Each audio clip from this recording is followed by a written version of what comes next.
better than most of us, and that's not something I want to relive too much, but we can go through that.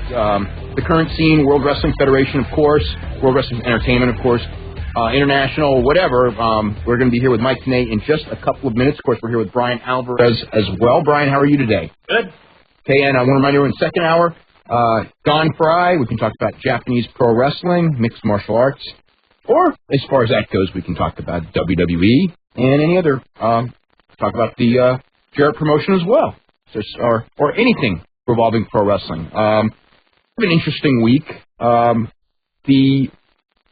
don't know, Bryan, the two topics that seem to me that got the most attention are the NWA TENAY show, as far as just a lot of people talking about it, and not necessarily so positively. Of course, the return of Shawn Michaels on Monday, which did not get anywhere close to the reaction that I would have expected. And I think part of it was because it was a surprise. And also... he didn't do anything. Yeah. But him just being there for the first week should be enough anyway. Yeah.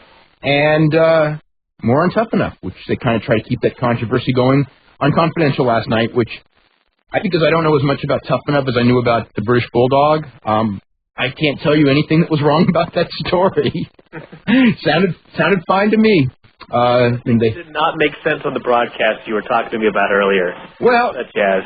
Well, the one thing, of course, was when Big John was not Big John McCarthy, but John Gaburick was saying that it was a unanimous choice that all four coaches, Bob Holly, Ivory, Al Snow, and Chavo Guerrero, all picked the two girls unanimously. But earlier in the segment, Chavo Guerrero was acting like how shocked he was when he found out that the two girls won. So that was kind of strange. Vince McMahon was also on Fight This. I don't really think he really said much, but I don't know what there really is to say. But anyway, we can talk about this, many others. You can call us at 1-866-OBSERVER. We actually got a couple of phone lines open right now.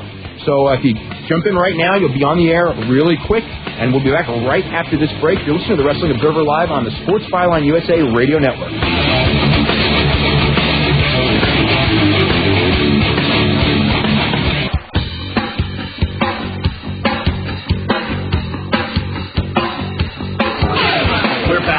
Wrestling Observer Live. Give us a call anywhere in the U.S. toll-free at 1-866-OBSERVER. That's 1-866-627-3783. Once again, here's Dave Meltzer and Bryan Alvarez. Okay, welcome to the show. I'm Dave Meltzer, editor of with Bryan Alvarez at Figure 4 Weekly. We're going to have Mike TENAY up as our guest in just a couple of minutes. Bryan, what were your thoughts when Shawn Michaels sauntered out to his old music on Monday night? Actually, when he sauntered out to his old music, I was happy because I was one of those guys that, when I was a kid, I watched Shawn Michaels, and he was the man. And just the fact that he was back, to me, was really cool.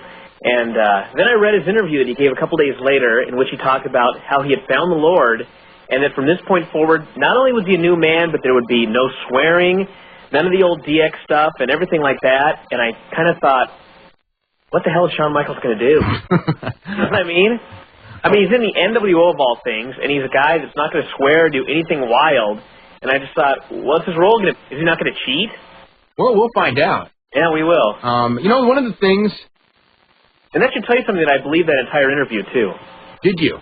Because what's weird about that? Well, he was telling his friends the same thing when he got there. Because he was telling Nash, I found Jesus. And Nash's thing, in his own mind, of course, is just going like, oh boy. But wrestling and religion are...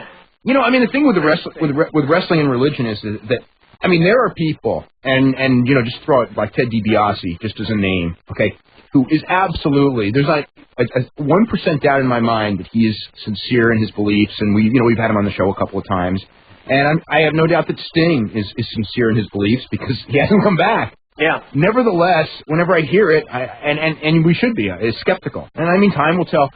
The thing that worries me about Shawn Michaels is that, Hulk Hogan and Ric Flair came back. And the whole thing was Rick's not going to wrestle very much. Maybe 2 or 3 pay-per-views a year. Hogan, maybe 2 or 3 pay-per-views a year, right? Mm-hmm. And now we see him every single week on television, And I'm just afraid that this whole thing of Shawn Michaels coming back, maybe for like one big match, those writers are going to... I know when Mick Foley retired, those writers kept trying to come up with ideas to get him in the ring, even though I'm retired, right?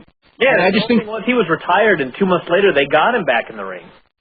And he really did not want to do it. Right. No, but I mean, even after that WrestleMania, like last year, constantly, I mean, that was one of the big reasons why Mick Foley's not in the WWE anymore, is because when he was on television, they kept wanting him to come up with ideas for him to wrestle, and he had agreed basically that he would do one last match. If it was against Vince McMahon in a big main event, but he wasn't going to come back, and wrestle on TV, and he wasn't going to come back in a ridiculous situation. And that was like a big point of concern. And I just had this feeling that with the company as desperate as it is for ratings, and keeping going to Hulk Hogan and Ric Flair with the idea that they're going to, they're going to draw an audience, and for the most part, more often than not failing, that they're going to go, I mean, look at all these new matches with Shawn Michaels that, had they happened 5 years ago, I mean, would have been incredible, and they may even be incredible now. I just think that they're going to go, hey, Shawn, this week work with Rob Van Dam, next week work with Chris Benoit, this week, and I just have a feeling he's going to wind up like the Dynamite Kid when all is said and done, or just going to say no and piss everybody off, and I don't know which it'll be. Yeah, I have doubt that they're going to ask him to work. Oh, no doubt at all. And I have little doubt that he'll work at least a couple of times too. Yeah, and I'm just wondering, how his back really is going to hold up, because I mean, I hear everything. You hear about Dallas Page, and he goes to 3 doctors, and they all tell him, do not wrestle again. And then he goes to Dr. Youngblood, and he's like, oh, you can do it again as long as you can handle the pain. As long as you can handle the pain. Is that a scary thing? Thinking, okay, so how bad is his back really? You know what I mean? And I mean, even if it is okay for him to work and not end up in a wheelchair, then you're talking about a thing with as long as you can handle the pain and Shawn Michaels' track record. And then when you have someone who's had problems with that in the past, the last thing you want to do is get him back on that maze. Yeah, exactly. Anyway, let us go to the phone. We're going to start with Alan in Deerfield Beach, Florida. Alan, what's going on? Hey, how's it going? I wanted to ask Mike TENAY something, but I don't know if you would know anything about it. But Flair's speech in '98 on Nitro. Yes. How much of that was a shoot? Because I heard there was real heat between Bischoff and Flair. September 14th, I think it was, in Greenville. Yeah, there was real heat between Bischoff and Flair, but anything that happened on Eric Bischoff's TV was not a shoot. Okay. I mean, like when they were yelling at each other at the end, that was not a shoot. Even though they had real heat for a long time. Right. But when Eric Bischoff agreed to take Ric Flair back, from that point forward, it became an angle. Okay, so they made up. Is that what you're saying? They made up to do business. I don't know that there's not bitter feelings today between them, but they made up to do business because they both sides thought it would do business and that there would be interest. And WCW wanted Flair back. Flair obviously wanted to come back. I don't think Flair's that happy when he's not doing wrestling. Okay. And I've asked you this before, about the tension between Heenan and Hogan. Mm-hmm. Okay, now, I saw RF video, and Heenan said there was never a problem. Mm-hmm. You aware of that? Yeah, because Hogan did the thing in his book. Okay, but there never was a problem years ago? There was a problem. There was? But certain? But oh yeah, for sure. But once Hogan agreed to write the foreword for their book, there's no problem. I think he didn't even said on the show that there was a major problem. He would talk about it in his book. He would talk about it in his book, but then Hogan wrote the foreword, so we're never gonna find out what it is. Yep. Oh my God! So he's just gonna smooth it over and just like that's wrestling. That's the wrestling business. In fact, that is the epitome of the wrestling business right there. Okay, but you're saying there definitely was a problem? Oh, absolutely. Yeah. You sure? Are you certain? Because yes, I'm certain he was on the show. He was on our show saying it. Oh my! And he had no reason to say it like I'm going to put it in my book. And now he's going to say there never was a. Yes, but that happened. I'm not defending it. I'm just saying that. Boy, I'm used to it. I guess is what I'm going to say. So now everything's honky dory. Yeah, I think so. Right. Yeah, I mean, people forget their problems in wrestling all the time. Sometimes they simmer for a long time, but.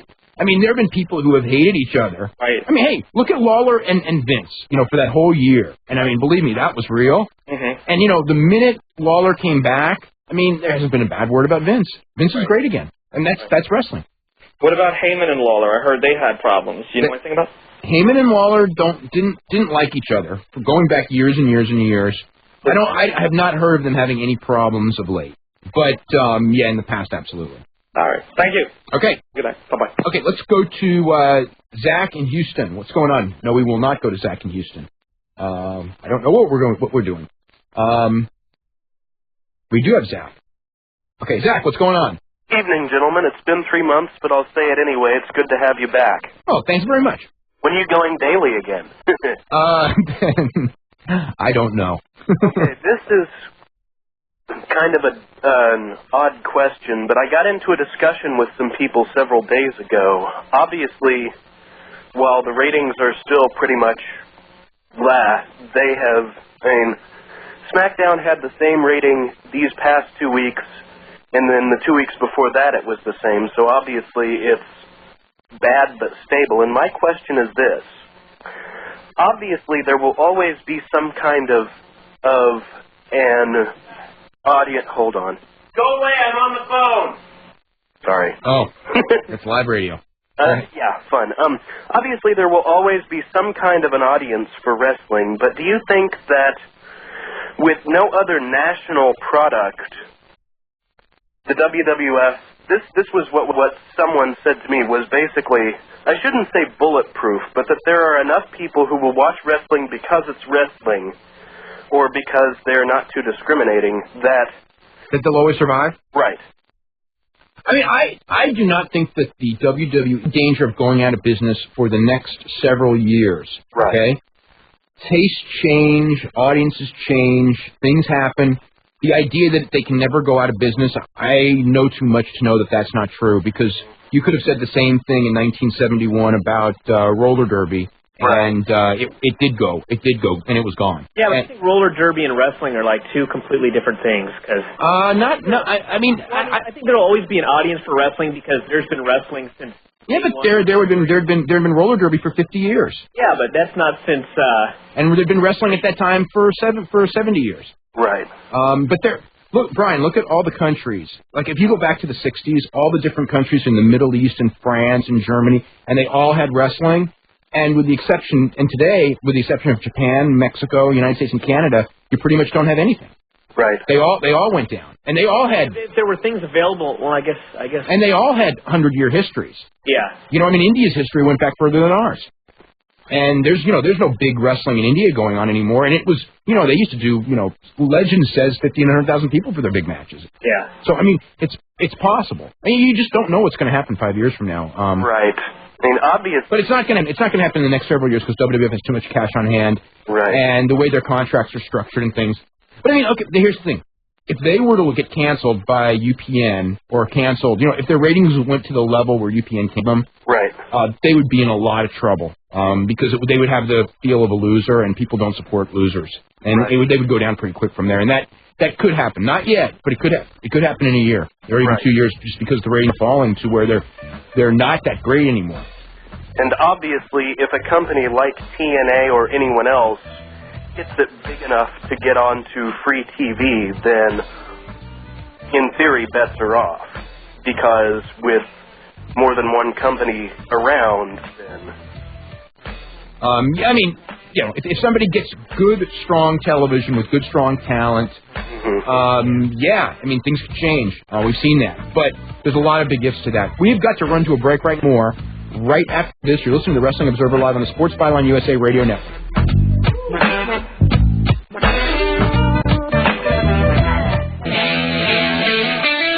Time for more Wrestling Observer Live. Email the show now or anytime at WOL@WrestlingObserver.com.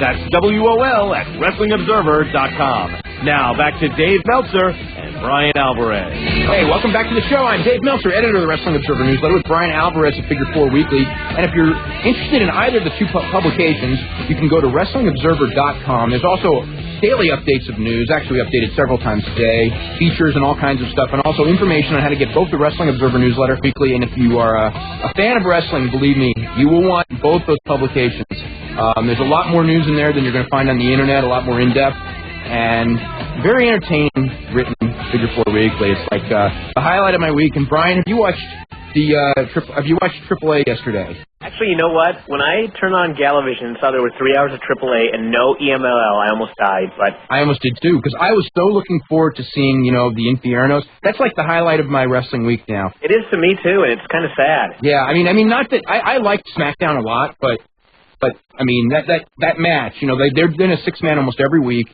and I was just like, and then it was like I kept going back, and they kept having AAA on, and AAA is just so horrible. And the thing that made me most sad is I was watching AAA, and there were a couple matches on there that started out being really good, like the minis and stuff like that, and they would always ruin it in the third fall with a run-in or something just lame.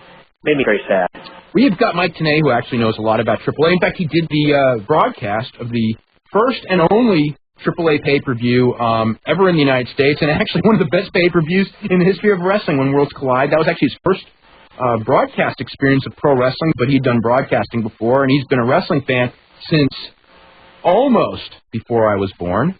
And probably just about the smartest person I know when it comes to professional wrestling, at least for sure.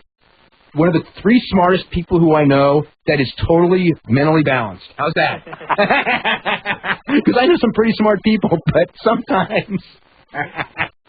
Mike, how are you tonight? Guys, it's going to be really tough to top things after that introduction. Dave and Bryan, it's great to finally have the opportunity to talk with you guys on Wrestling Observer Live. And gosh, even before When Worlds Collide, Dave, I have to admit that during the commercial break, I was having Wrestling Insiders flashbacks, sort of with a slight role reversal here. Yeah, that's right. When you were the host and you had me on as guest. Right, to explain, I guess, to the majority of your listeners, in a previous life, I hosted a national wrestling radio just like this. Myself, and Dave was one of the regular guests that we had on there. So it's kind of a little strange with the role reversal, but I'm really looking forward to it tonight. And boy, you bring back some great men at When Worlds Collide pay-per-view. And it was an incredible opportunity at the time that I received, and I sort of look at this NWA TNA promotion that I'm going to be a part of starting on Wednesday, June the 19th, as also a great opportunity for so many young wrestlers. So many of the guys that have done so well on the independent circuit, now they have a chance to step up with a major league promotion on pay-per-view, and now they have a chance to shine. And, looking back on that When Worlds Collide pay-per-view was pretty much the same situation for me, my first broadcast opportunity on television.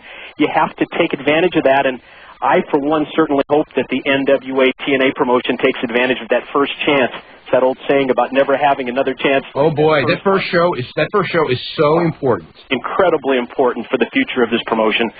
And, we hope that we get things kicked off in the right direction and that we have a good audience that's following the program. One of the things, you talk about role reversal, when I was very, very young, I used to read your newsletter. Wow, here we go again. Because Mike did probably the closest thing to an insider newsletter. This would have been in the late 60s and early 70s, and the little trivia is that it was actually printed at the Los Angeles wrestling office, wasn't it? Absolutely. Oh, boy, I guess I'm going to really date myself here and tell everybody that the Mac News newsletter started in 6th. Wow. When I was 11 years old. And I think I did it for about 7 years, and there were several years during that time when Jeff Walton of the LaBelle promotion and the Olympic Auditorium in Los Angeles actually allowed me to run my mimeograph copies of my newsletter on the same mimeograph machine that they would use to print the programs for the different area promotions, the Bakersfield, San Bernardino, San Diego groups. So, yeah, it really is just another role reversal, and I think, Dave, you were probably towards the end of that time. In your youth, you were a reader of that publication. Yeah, I was, and Vince McMahon never let me use his mimeograph to do the early observers. I wouldn't hold my breath on that in the future either. How inside did you go with that? Oh, boy. Well, I guess maybe I can give you one example that sort of turned things upside down in the wrestling business. We printed a picture of Mil Mascaras without his mask. Oh, my God. In, 1971 or 72? No one knows what he looks like now without his mask. It was one of those things where the Japanese wrestling magazines, and, I was picking up the Japanese magazines, picking up the Mexican wrestling magazines in Los Angeles at the time, and they printed a picture of Mascaras without his mask, and I decided to run with it, and I remember at the time they had an organization called the WFIA, which was a wrestling fans convention. They had that for years because I remember them. Right, and I won the trophy for best newsletter, but I was scolded prior to receiving that trophy that any kind of future things like printing pictures of Mil Mascaras without his mask, and I probably wouldn't be under consideration. Did you know that when that thing was around that I never won that? Believe it or not. Well, I guess it was that political deal. Yeah, really. There's another thing that's changed a lot about the wrestling business, huh? Oh, my God. One thing that, in hindsight, going back about 30 years, and longer with you, that I think that, we were really fortunate to grow up in California because in most of the country, they saw... Rains. Yeah. No, most of the country, they had their local wrestling, which we had. You had the LaBelle promotion, I had the Roy Shires promotion. But we used to get a lot of wrestlers from Mexico, and you got even more than we did all the time. So we had childhood memories of Lucha Libre and things like that. So when in the 90s, the Lucha Libre really took over as kind of like the head of the curve style. We could accept it a lot easier than people from, say, Minneapolis, where, they had never seen it before. Yeah, no question. And also on the UHF affiliate in Los Angeles, KMEX Channel 34, they would also broadcast the matches from Mexico. So I had the opportunity not only to see the wrestlers, a lot of the top stars that would come to the LaBelle promotion, like a Mascaras, like a Black Gordman, like Goliath, which, looking back on that, probably the greatest tag team that I think I really ever have seen in all the years that I've watched wrestling. Really? Wow, they were great. They really, but that's a statement. They really were tremendous. And, just the combination of that and the fact that you had so many wrestlers also that would come through Los Angeles, say, on their way to tours of Japan, right? On their way to Hawaii, and they would come on the way back. You received, I think, so many more different styles of wrestling than they did in other parts of the country. Yeah, I think that was true. Of course, you had your ups and downs because, like every area, I mean, when you got past, say, about 75, Los Angeles wrestling was brutal. Even though we used to watch Los Angeles wrestling live on the Spanish and here on Wednesday nights from the Olympic. And, I saw, like, all of the big names from Mexico at one time or another, but it really went downhill after about 75. And, until Vince McMahon basically resurrected the wrestling business in Los Angeles. And it's been a long time. I want to ask you this question. You've been following this for roughly 40 years. Yeah, exactly 40 years. The first time I watched a match on TV was 62, and the first live event was 62. Wow, so 40 years. Have you ever seen it on a worldwide basis in worse shape? Dave, I sit here and I look at the situation and the overall landscape of the business, and I think that we may almost be at that point just when you consider jobs that are available in the wrestling business. You look at the territories, even at the lowest point of the territories, there were still well over 24 promotions that were in operation. And then to see what's happened to the television ratings over the course of the past, I guess even the last year, it's been so disappointing and very disheartening. I hate to go back and beat a dead horse like that WCW situation, but, I have to bring this up. I saw something in the USA Today recently that they were thrilled that the playoff ratings for the NBA on TNT did a 2.5 this year. And how about the ratings for the finals of the Stanley Cup Network? And nobody's a bigger hockey fan than I am. Yeah. I've been working for the Los Angeles Kings for the past couple of years, but at the same time, I have to be honest and say that when they break a 1.0 rating for the NHL, they're thrilled. Yeah. And when you look at where the wrestling business was, and even at the lowest points with the Turner organization, we were doing ratings that were right in that same neighborhood of what they're doing for the NBA playoff games. But no, to get back to your question, I think unless things really turn around drastically and rapidly, we're going to continue with that free fall. And really, it is one of the worst times that I've ever seen in the 40 years that I've been associated and watching the wrestling business. Okay, we are going to come back in just a second. We are going to start taking calls from Mike TENAY. You're listening to the Wrestling Observer Live on USA Radio Network.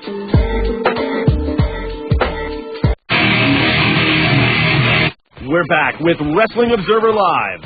Give us a call anywhere in the U.S. toll-free at 1-866-OBSERVER. That's 1-866-627-3783. Once again, here's Dave Meltzer and Bryan Alvarez. Okay, welcome back to the show. I'm Dave Meltzer, editor of the Wrestling Observer Newsletter with Bryan Alvarez of Figure 4 Weeks, our special guest for the next 20 minutes, Mike.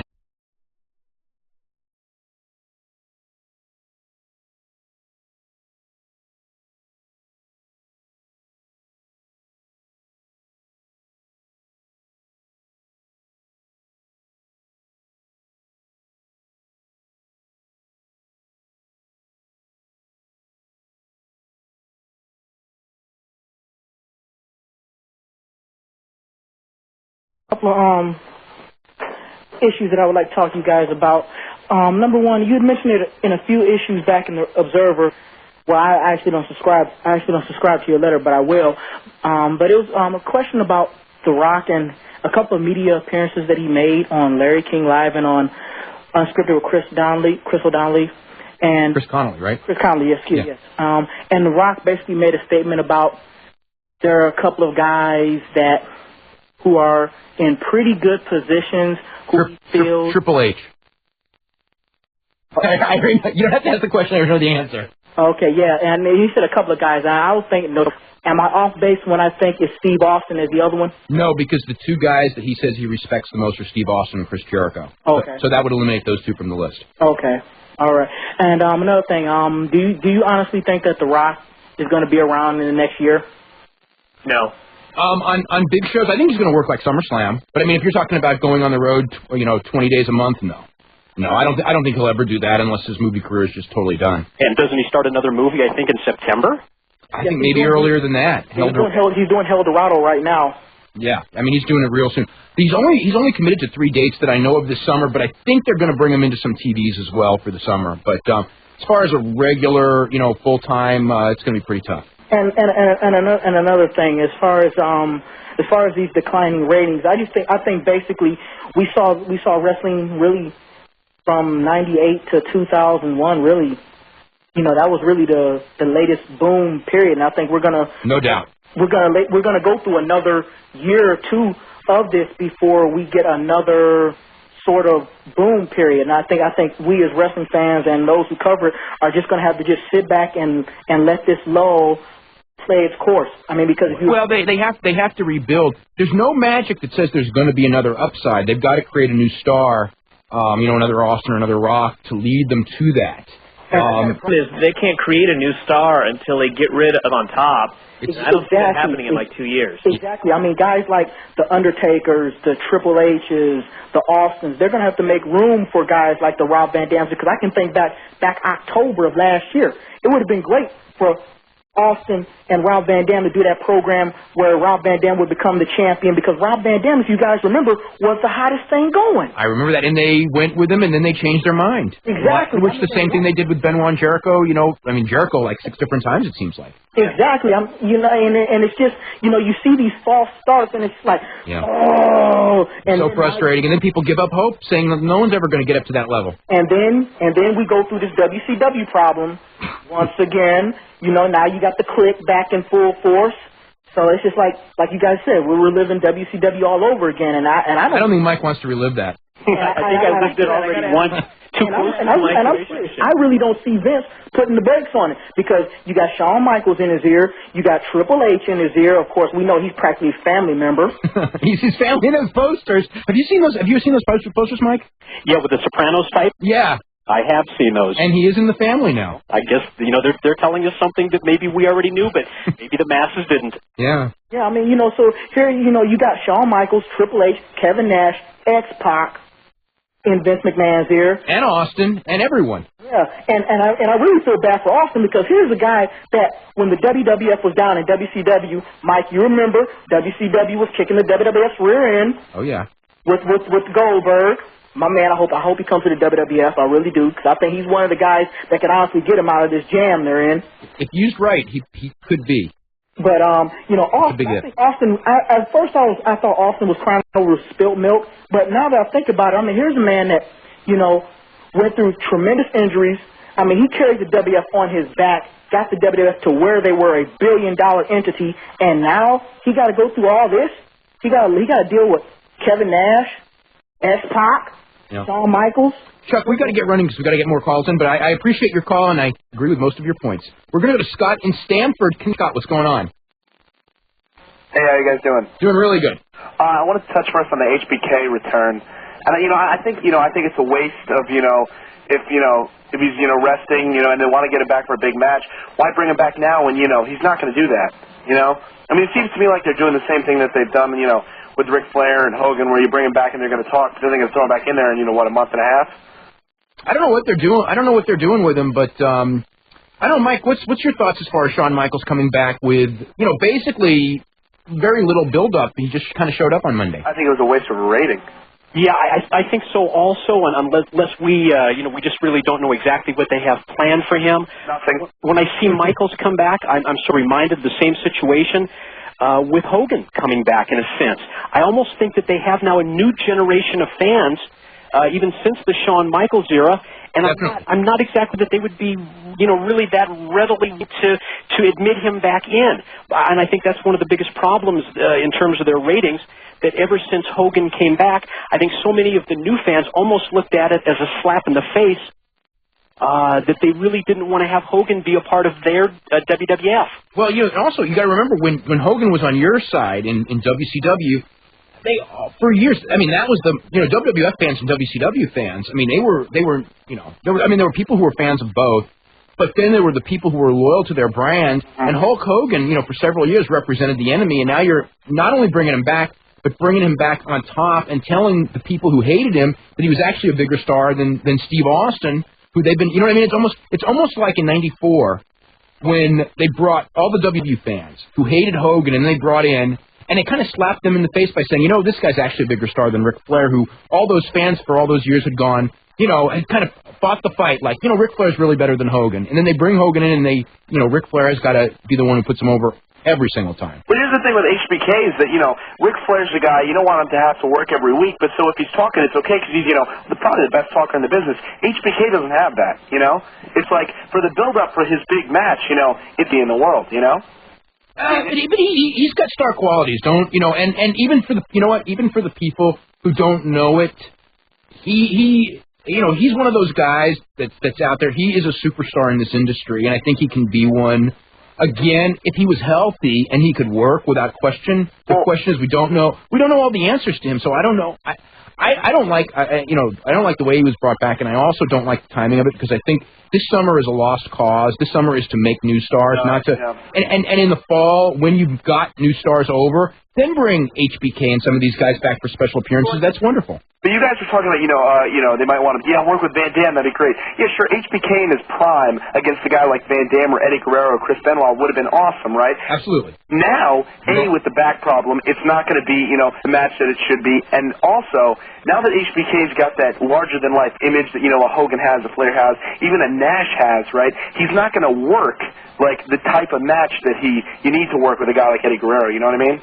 We'll find out. You may very well be right, and I actually think you probably are. I think even, a guy like Hunter may even have that problem nowadays, They've got that, that thing where it's like when they have a match with a guy like Eddie Guerrero, it's sort of like it's not their job to sell. It's more like it's their job for, to get themselves over and, just the fact that they're over enough by being in the match with them. You know what I mean? Like, you can kind of tell them. Oh, boy, and then that's disaster when people have that attitude. And I also want to touch on the callers just talking about, and, I agree that, it's just that thing that he's so different from the way WWF is working right now because he's got that kill-all gimmick, which, like, basically nobody in the WWF has. I mean, you could say Brock Lesnar, but killing the Hardys and Bubba Ray Dudley isn't a kill-all gimmick. And he doesn't kill Bubba Ray Dudley enough. Oh, Jesus Christ, I cannot believe That's right. Why did they give him a visual pinfall? I cannot believe they did that. I couldn't either. There's many things. Mike, I want to ask you. Why did he sell when Bubba's dancing? Yeah. I mean, Mike, having lived through this, okay, and really lived through it because you were there, every week. Isn't it amazing to you that no lessons were learned or few? As far as Brock Lesnar goes, absolutely. No, I'm not talking about Brock Lesnar. I'm talking about the big picture of World Wrestling Entertainment. Oh, absolutely. No question. I was just thinking more along the Brock Lesnar line since we were just talking about the Goldberg situation. And I'm not even sure that Bill Goldberg is the answer for the World Wrestling Federation at this point, or for the WWE, whatever you'd like to call it. Because I just don't think that they would use him properly the way that he needs to be used. And again, I don't think that they would learn the lesson. I think that Goldberg, maybe not necessarily him exactly, but the idea of somebody coming in and like him getting the push right off the bat is what they need. In the when Van Dam came in last summer, and they had him, he went over Jeff Hardy, which was good, and they had him going visually at least going over guys like Kurt Angle for a while, and that was perfect. But then they killed it. Scott, we've got to get running. I want to go to the next call, but let's go to Dan in Chicago. Dan, what's going on? Hey guys, what's going on? Not too much. Well, welcome back to Wrestling Observer. I'm glad you guys are on the air. Thanks. Got a couple of indie questions. By the way, Mike TENAY, it's good to talk to you. Thank you, Dan, very much. And did you talk about indie promotions? Is that what you're going to say? Yeah, I go to a wrestling show out here in Streamwood called MCW with Bryan Zenner. Yeah, I've heard of them. Chris Chetty is their BMF champion. What's your thoughts on Chris Chetty? I don't know. I mean, we all watched him on ECW.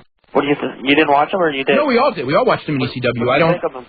He was a decent wrestler. I mean, not anything out of the ordinary. Do you think he could be like a world champion in the someday? What do you think? No. Yeah, I never saw anything Chris Chetty that good. Our lifetime. Okay, got a couple other names. I don't know if you've heard of Colt Cabana. I know. I've seen him on video. Okay, what do you think? He works hard. I don't know if he's got the look. Okay. Another guy, Jason Rain. I haven't seen Jason Rain. He's a commissioner type deal. He's got a good look. I mean, as far as the commissioner goes. Yeah, I know the name. But I haven't seen him. Okay. Listen, Mike. I don't know if you remember. A while. He remembers everything. Okay. Well, do you remember? You obviously remember WCW Live. That was a good internet show that they had. Do you remember when a certain caller, it was me, asking you about a Jeff Jarrett World title, NWA title reign in '98? Do you remember? Does that vaguely sound familiar to you? I think I was a guest on that show several times, and I think I do remember talking about that. And isn't it amazing the way things all of a sudden come around full circle now with Jeff Jarrett? Yeah. The NWA title. I was wondering if you'd remember that. How about remember that James from Kentucky? Oh, yeah. Oh, God. Forget that character. And listen, my other question was about Bischoff. You know, everybody was saying about the money match, a couple money matches would be Hogan and Vince or Bret Hart and Vince. How about Bischoff and Vince? Do you think they could bring Bischoff in, or with the egos, that'd be too much? They tried. Yeah, they tried last summer for the Invasion, but Vince wanted to go over him the first time, and Bischoff just figured for 3 weeks. What was the point? They did talk. Oh, yeah. That's common knowledge that they... That was. Yeah. All right, thanks, guys. Okay. Anyway, we are going to head to a break right now. We're going to come back with more phone calls for Mike TENAY right after this. You're listening to the Wrestling Observer Live on the Sports Byline USA Radio Network.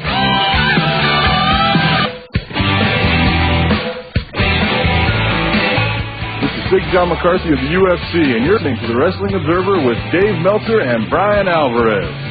Okay, welcome back to the show. I'm Dave Meltzer, editor of the Wrestling Observer Newsletter. For those of you who are waiting on the line, we're going to have Mike TENAY stay with us till about 20 after the hour, so we'll be back after the hourly break. Mike, before we go back to the calls, I want to ask you, best wrestler you ever saw? And you can name 2 or 3 if you need to. Wow, best wrestler ever. Maybe from my standpoint, as far as an announcer, let's say, just because that's maybe the freshest part of the business that's in my mind right now, I would say that I probably had the most fun calling Rey Mysterio Jr. matches. And granted, that really just doesn't take into account, everything as far as best wrestler ever. I was really intrigued with a wrestler by the name of the Destroyer, Dick Beyer, when I was first growing up. And I thought that Beyer had the incredible package that not many people have, in that not only was he great in the ring, he was a great talker outside the ring as well, and had a great mind for the business. You just don't have that combination of talent there that often. So, from a recent standpoint, I just loved calling Rey Mysterio Jr. matches. Greatest wrestler ever. Very difficult just to name one, isn't it? Yeah. Let's go. At the very end there in WCW, they had you do that angle where you were doing the male chauvinist gimmick, and I felt so bad for you, and I was just wondering your thoughts on that angle.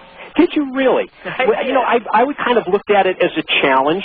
I think that it gave me an opportunity maybe to do something other than the character that I had done for several years with the WCW promotion. When it was originally presented to me, it was not necessarily the male chauvinist character as much as it was a Jim Gray type character, especially coming off the Pete Rose interview that he had done. And I think that the booking department sort of twisted it and turned it in that one direction.